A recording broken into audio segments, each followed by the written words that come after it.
Assalamualaikum warahmatullahi wabarakatuh. Halo semua.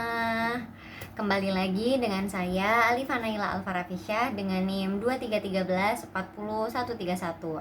Baik, pada pertemuan kali ini saya akan membahas apa saja yang sudah kami lakukan di dalam kelas kemarin dalam mata kuliah public speaking yang diampu oleh Bapak Adi Kusuma. Nah, setelah minggu kemarin kita libur ya karena sehabis UTS jadi nggak ada LJ. Nah, kita lanjut sekarang. Nah, sebelum masuk ke perkuliahan, Padi itu awalnya membahas mengenai UTS kemarin. Apa saja yang dinilai dari UTS kemarin, kayak Pak Adi itu bukan menilai hanya dari public speakingnya saja. Iya, maksudnya public speaking yang nomor satu, karena kan emang materi kita, maksudnya mata kuliah kita public speaking, tapi ya Pak Adi juga menjelaskan bahwa penilaian dalam sisi sinematik juga dinilai gitu tuh, karena ya mau gimana pun kalau misalnya kayak public speakingnya kita bagus itu tapi kalau misalnya sinematiknya itu kurang, itu sama aja gitu tuh, kayak kurang menarik lah, jadinya malah kayak bosen gitu. Terus setelah itu sudah mulai masuk seperti biasa. Sebelum memulai perkuliahan, ada 3 orang yang maju. Nah, yang pertama itu ada Putri Nurhaliza. Nah, Putri Nurhaliza itu dia menceritakan pengalaman pribadinya ketika dia naik ke gunung gitu. Jadi dia menceritakan apa saja yang dia alami di sana. Pokoknya ya seperti itulah. Ya, terus kemudian yang kedua itu ada Raihan Rizky Ramadan.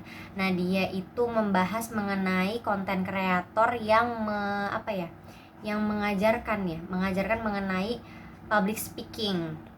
Terus yang ketiga itu ada Dian Kartika. Dian Kartika itu menjelaskan mengenai sakinah, mawadah, warohmah, seperti itu. Nah, selanjutnya masuk ke dalam materi. Nah, pada pertemuan kemarin itu Pak Adi yang menjelaskan. Jadi udah nggak ada yang presentasi, tapi Pak Adi gitu tuh yang ngejelasin. Ada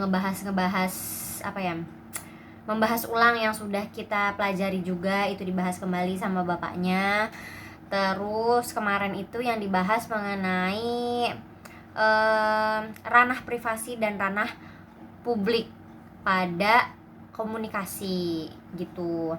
Nah, yang pertama itu ada ranah privasi. Nah, ranah privasi itu biasanya terjadi di lingkungan dekat, kayak keluarga, sahabat, atau orang-orang terdekat lah gitu, kayak orang tua, teman-teman dekat kita, itu yang masuk ke dalam ranah pribadi. Ranah privat ya, bukan ranah pribadi ya. Nah, di ranah privat itu, di situ itu kita cenderung lebih santai ya, lebih bebas, atau enggak terlalu yang memikirkan atau aturan yang formal gitu, kayak ya udah bebas-bebas aja gitu tuh.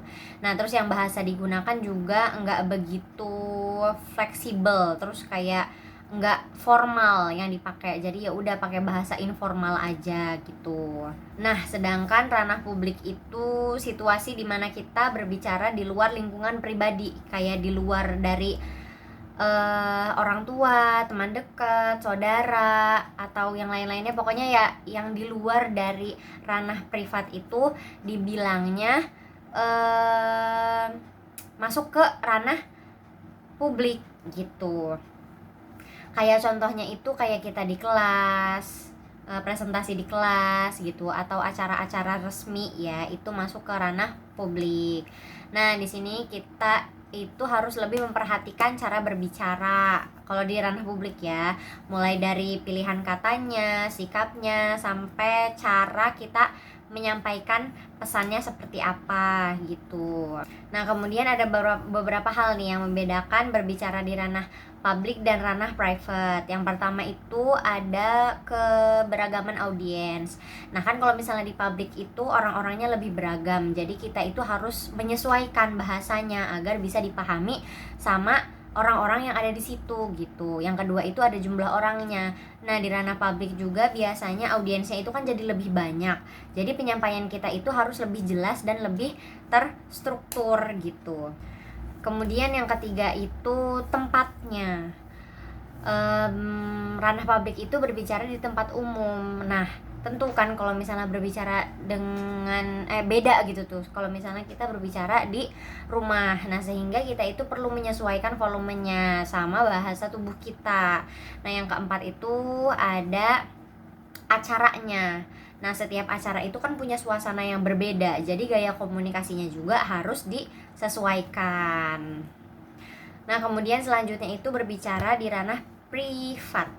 Itu sama pentingnya ya sama di ranah publik, karena dari situ kita itu bisa belajar dasar komunikasi seperti penyampaian pendapat atau mendengarkan orang lain. Bahkan ranah privasi itu bisa jadi tempat latihan sebelum kita berbicara di depan umum. Nah, biasanya kalau misalnya orang yang sudah terbiasa berbicara di ranah privatnya, nah dia bakal terbiasa gitu tuh untuk berbicara di ranah publik karena ya udah dia sudah sering latihan gitu tuh, latihan berbicara gitu di dalam ranah privat mereka gitu. Jadi pas dilepas di publik ya mereka nggak kaget gitu karena ya mereka sudah terbiasa dengan hal itu gitu. Hanya beda di audiensnya saja gitu mungkin ya. Kemudian ada prinsip komunikasi yang perlu diperhatikan. Nah, yang pertama itu kita harus tahu informasi apa yang akan kita sampaikan. Jadi sebelum berbicara itu kita harus paham dulu nih isi pesan kita supaya nggak ngebingungin audiens gitu tuh. Terus kita juga harus tahu tujuan komunikasi kita itu apa, seperti itu. Nah, jadi komunikasi yang baik itu bukan cuma soal berbicara aja ya, tapi juga bagaimana pesan itu bisa dipahami dengan jelas sama orang lain gitu. Baik, mungkin cukup sekian dari saya, kurang lebihnya mohon maaf. Wassalamualaikum warahmatullahi wabarakatuh. Dadah.